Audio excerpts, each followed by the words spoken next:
Hey, welcome back to my channel. In this video, I'm going to show you my personal approach as to how I shot a quick commercial of this whiskey bottle. So stay tuned.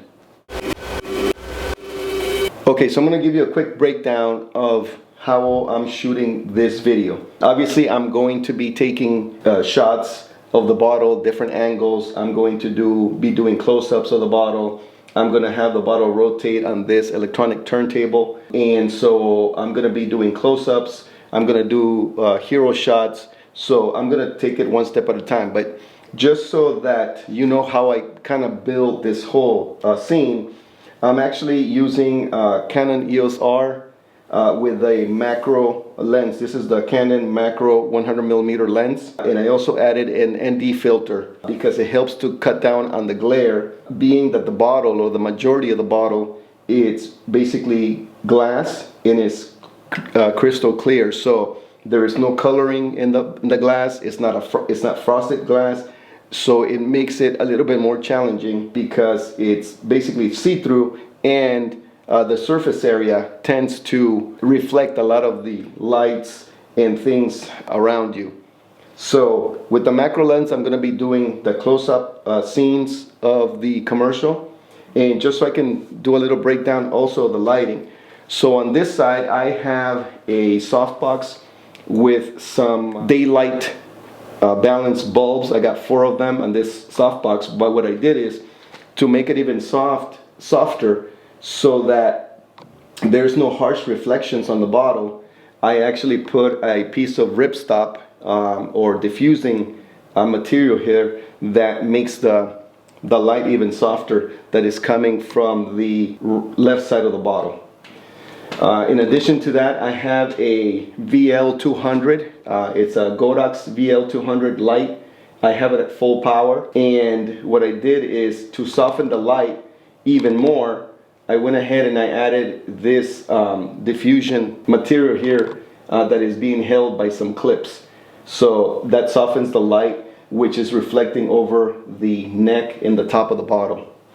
So the next thing I have this Godox SL60W with a snoot, and basically I'm having that particular light focus on putting a spotlight on the actual label, the paper label of the bottle, so that it accentuates and it focuses the light on there. Also, what I have too is I have some suit photo. These are some tube lights. I actually have 3. I have one flanking to the left, one to the right, that are in daylight balanced scenes right now, because these are actually full RGB also, so I can actually change the color of the lighting. But right now I need it to highlight on either side of the bottle, so it creates some symmetry of highlights on the bottle, and it just gives it more depth. Now, placed right behind the bottle, I also have another tube light, and that one I have it in RGB, and I have it sort of like in an orange color because I wanted to kind of match the color of the whiskey itself. And so I have placed it in the back because it creates a soft glow that accentuates the bottle, and also it accentuates the embossed label of the bottle, which this one is, the brand is Bulleit Bourbon Frontier Whiskey. So those letters are embossed into the glass, so it creates also some depth, and it makes it look really nice. Obviously in the background, I have a black background with another Godox SL60, which is shining a light onto the background so that there is some separation between the bottle and in the background.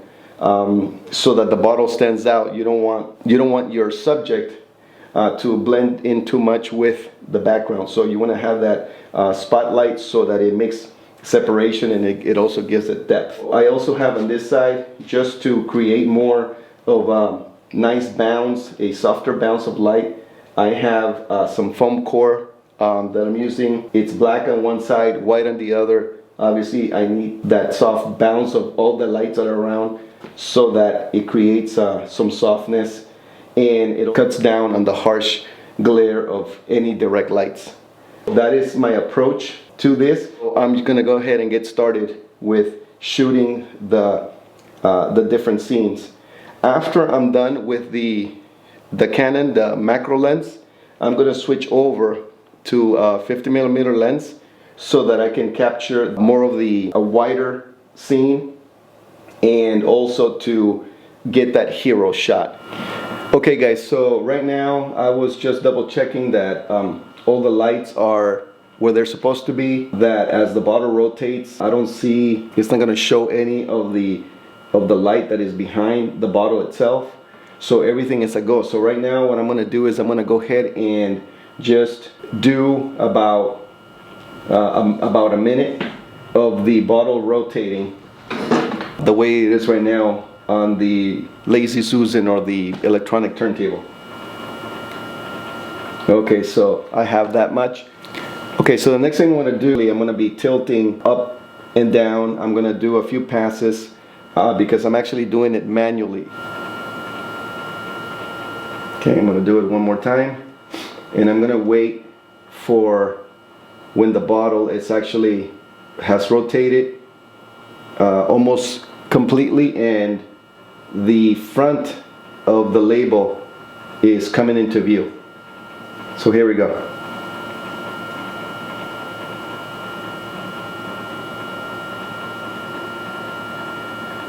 And by the way guys, I'm shooting in 60 frames per second, so that if I need to, it's already going fairly slow, but if I need to slow down any of the scenes, I have the flexibility with 60 frames per second. Okay, so now what I'm going to do is I got even closer to get more close and personal with the bottle, to just get in there and look at the highlights that is created by the embossed glass.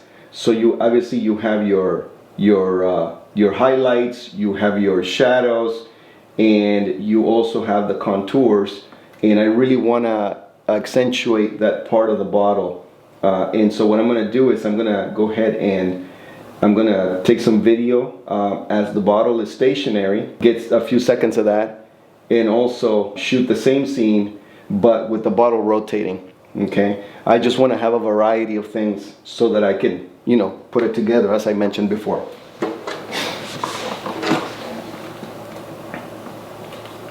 I'm going to go ahead and make sure that the position is right, so that looks pretty centered. It's in focus, it's sharp. So there it is. I'm going to go ahead and do a few seconds of that. I figure 15 seconds, 20 seconds is plenty. I'm going to make it rotate. I'll probably do just 2 rotations. Now, once again guys, this is absolutely not necessary.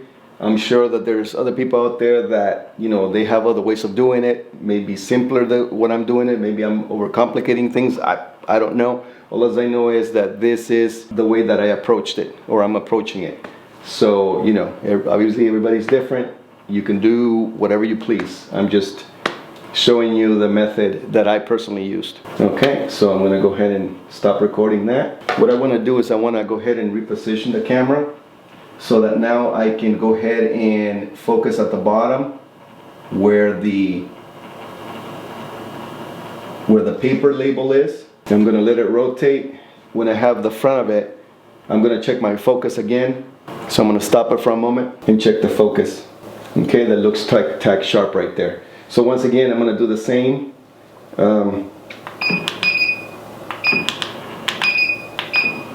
Okay, so I'm going to go ahead and do a few seconds of the bottom of the label. I'm going to hit record.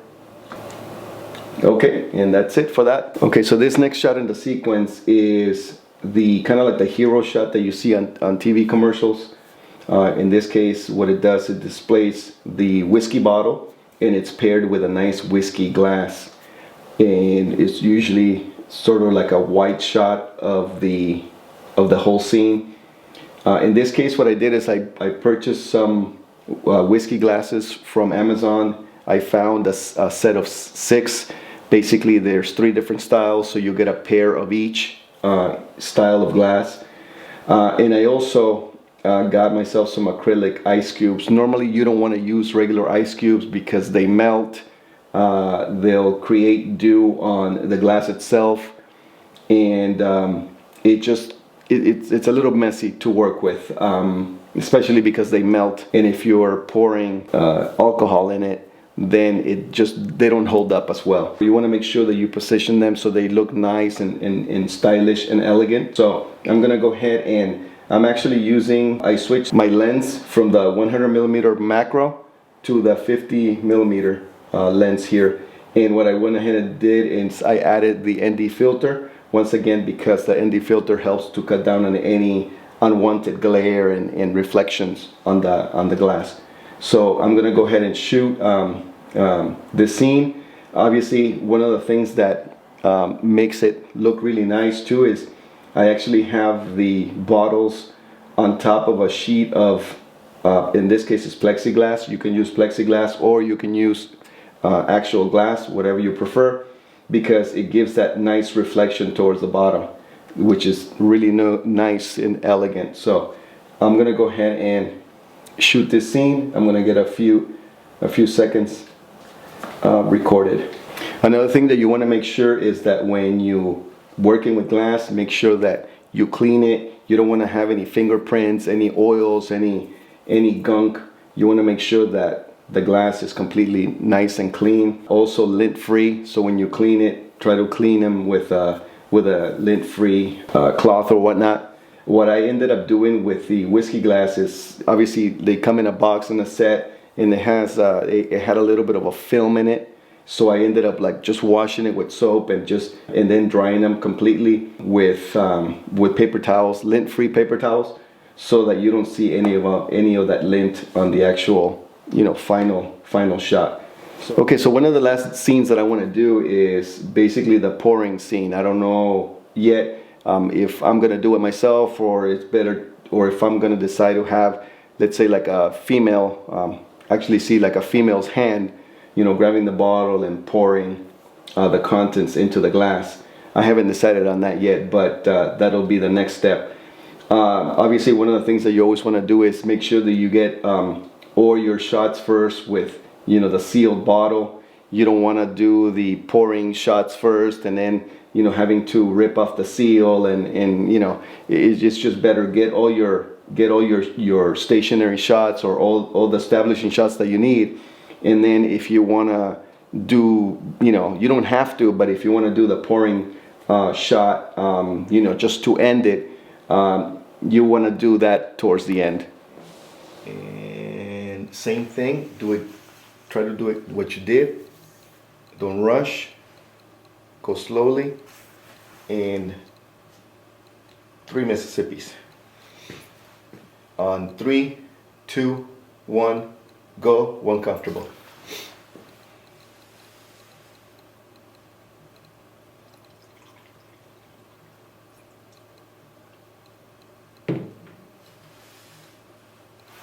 That's a wrap.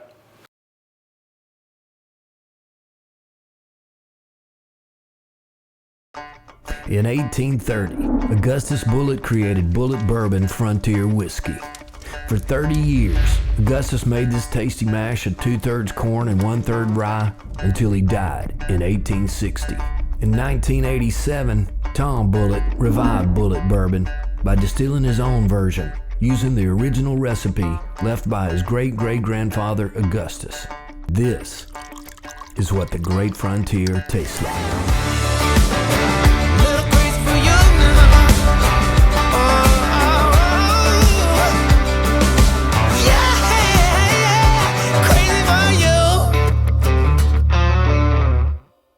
Thank you for watching the video all the way to the end.